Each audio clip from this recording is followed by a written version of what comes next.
This clip is brought to you by SaveWithConrad.com.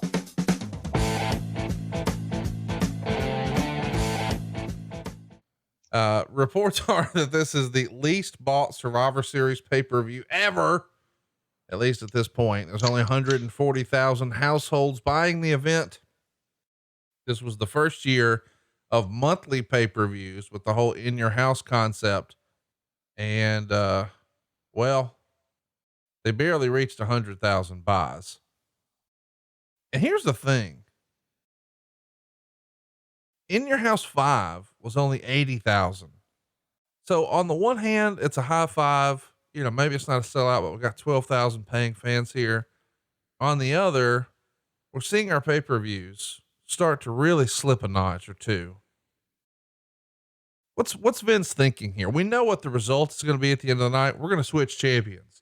Is that something that Vince had already decided, like, well in advance? We recently talked about the finish of the pay-per-view prior.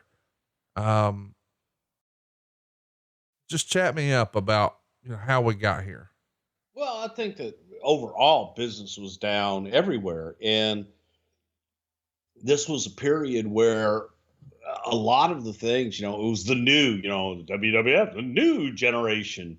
And, you know, I think were a lot of things other than new at the time. And it was challenging, to say the least. I think that the talent felt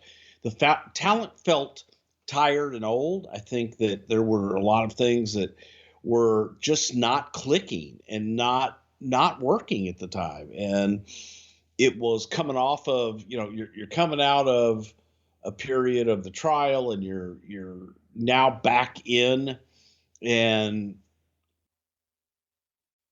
just, you know, things were the shits. That's the best I can say about it. Things were the shits. At this time, is this the era where we would hear that famous Lisa Wolf line, you know, Vince is just looking for a hit?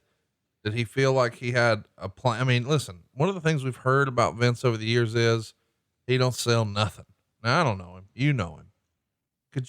Was he selling it here that, God damn it, business is down and I can't put my finger on why not, or why rather?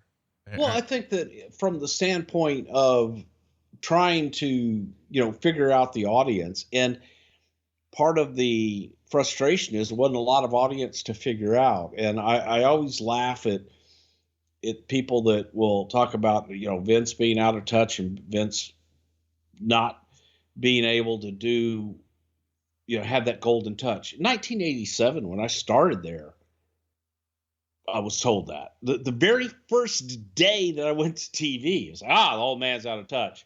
Later on, you know, it seemed like every couple of years he's out of touch, and yet he's always able to recover. And there are times, I think, with everybody that you go through periods where, for whatever reason, things are off and things are askew. And this was one of those times that you have a choice. You can either stay there and waller in it, or work through it and make the best of it.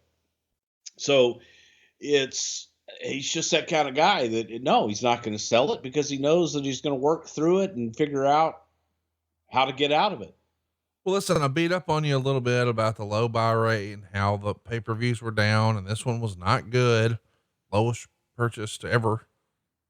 But this is the first time ever that it doesn't happen on Thanksgiving. You go back to 87, 88, 89, 90, 91, 92, 93. It's always Thanksgiving, or at least Thanksgiving Eve, right? The Thanksgiving Eve tradition. Teams of 5 strive to survive. But this one's on a Sunday night, and it's the first one. And I know historically the company liked to hold their pay-per-views on Sunday, but do you think moving it from Thanksgiving Eve or Thanksgiving to Sunday night had an impact and hurt your buys? Initially, I think that people are creatures of habit, and those that were into the Survivor Series were probably thinking that they're going to have their time with the family on Thanksgiving night, and they're going to settle by the fire and watch Survivor Series. But at the same time, the short answer to the question is yes, I do think it hurt, because a Sunday night after Thanksgiving, people are going home. Yeah, they're traveling home. They're traveling. And that's one of the reasons that it's like, okay, well, let's look at doing it the Sunday before and be as close to that weekend as we can without being that weekend when there's so many things happening from Thanksgiving to Black Friday, and then travel. That's just, you're fighting it. So it was trial and error for us and trying something different, trying something new. And I think that we kind of settled on later on, well, let's be before Thanksgiving. A little bit better. Let's get to the event itself. Survivor Series 95. Readers of the Observer actually kind of dug this one.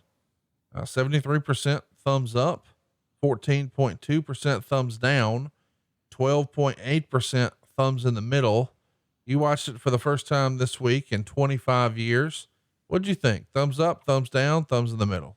I thought it was thumbs up, and I'll tell you why. Just off of the Brett Diesel match, you watch it and it was clinic. So I thought it was, at the time especially, one of the best matches Diesel had ever had in his career, and it told a good story. So when you leave on that, it kind of leaves you with a good feeling overall. Hey, it's Conrad Thompson. Thanks for checking out the podcast here on YouTube.